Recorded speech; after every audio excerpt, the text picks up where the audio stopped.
नमस्कार, आप देख रहे हैं द बिहार टॉप। मैं हूं आदेशपुरी। आज से बिहार में एक और बहुत बड़ी परीक्षा के लिए शिक्षक बहाली के द्वितीय चरण के लिए आवेदन की प्रक्रिया शुरू हो रही है।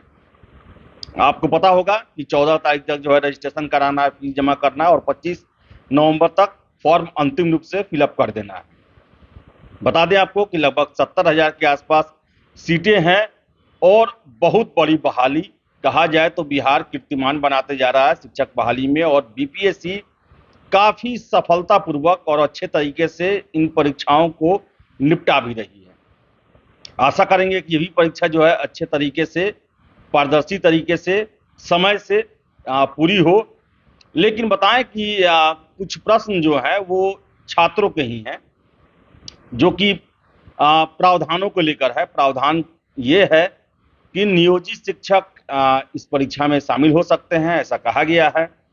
और जो कैंडिडेट हैं, जो अभी नौकरी में नहीं है कहीं या पहले से शिक्षक नहीं है लेकिन उम्मीदवार हैं, उनका कहना है कि टीआरई 1 में 65,000 नियोजित शिक्षक शामिल हुए तो लगभग 28,000 वो उसमें सफलता प्राप्त की है। यानी देखा जाए तो जो सफलता का रेट है उनका काफी अच्छा है, लगभग 40% से अधिक है।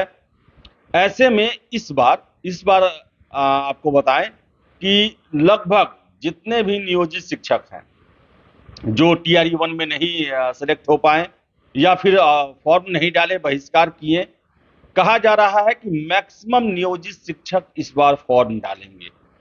ऐसे में बहुत बड़ी संख्या जो है उनके द्वारा भरी जा सकती है।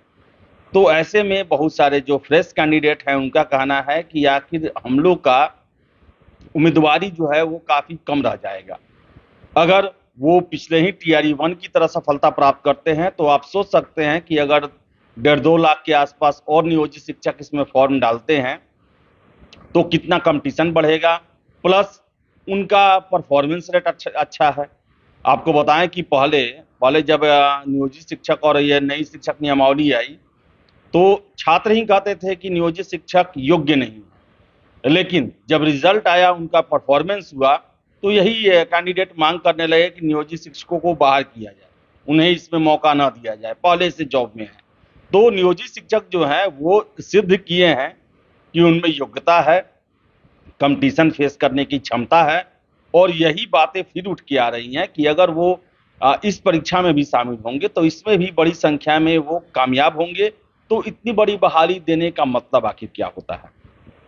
आखिर पहले से भी जो राज्य की विपक्षी दलें हैं उनका भी कहना है कि इसमें जो है फ्रेश कैंडिडेट कितने आए या फिर बिहार के रहने वाले कितने कैंडिडेट का चयन हुआ है। तो ये एक बहुत बड़ा प्रश्न है कि नियोजित शिक्षक आने से उन्हीं लोग का फिर ज्यादा संख्या में नौकरी होगा जो पहले से शिक्षक की नौकरी में थे।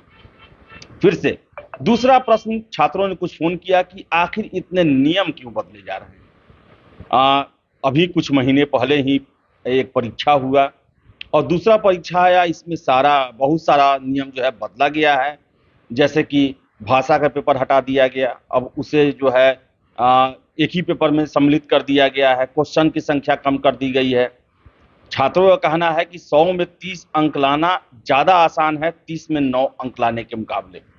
ये जो है ज्यादा टफ होने की बातें जो है ये छात्र उठा रहे हैं, ये प्रश्न कर रहे हैं कि आखिर ये क्यों बदला गया। इससे अगर रखना ही था तो 100 क्वेश्चन और रख देते हैं, आप 3 घंटे समय दे देते, हम 100 क्वेश्चन हम बनाते उसमें। लेकिन 30 क्वेश्चन देकर 9 प्रश्न कट ऑफ रख देना, क्वालिफाइंग रख देना, ये ज्यादा टफ होता है। और टीआरई 1 में बहुत सारे कैंडिडेट भाषा के पेपर में भी सिलेक्ट नहीं हुए हैं, उसमें डिस्क्वालीफाई हुए हैं।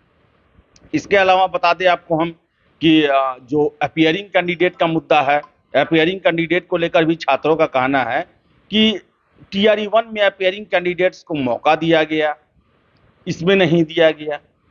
इसमें ये कहा गया है कि किसी भी तरह के अहर्ता या पात्रता के अपीयरिंग कैंडिडेट को मौका नहीं दिया जाएगा। आखिर एक परीक्षा कुछ महीने पहले ही समाप्त हुई है, उसके नियम और इसके नियम बदल दिए गए हैं। तो बताएं आपको कि अध्यक्ष महोदय ने कल पीसी किया था, उसमें उन्होंने कहा था कि हमने जो समस्याएं टीआरई 1 में आया उसको हमने इसमें सॉर्ट आउट किया है कि वैसी समस्या इसमें ना आए।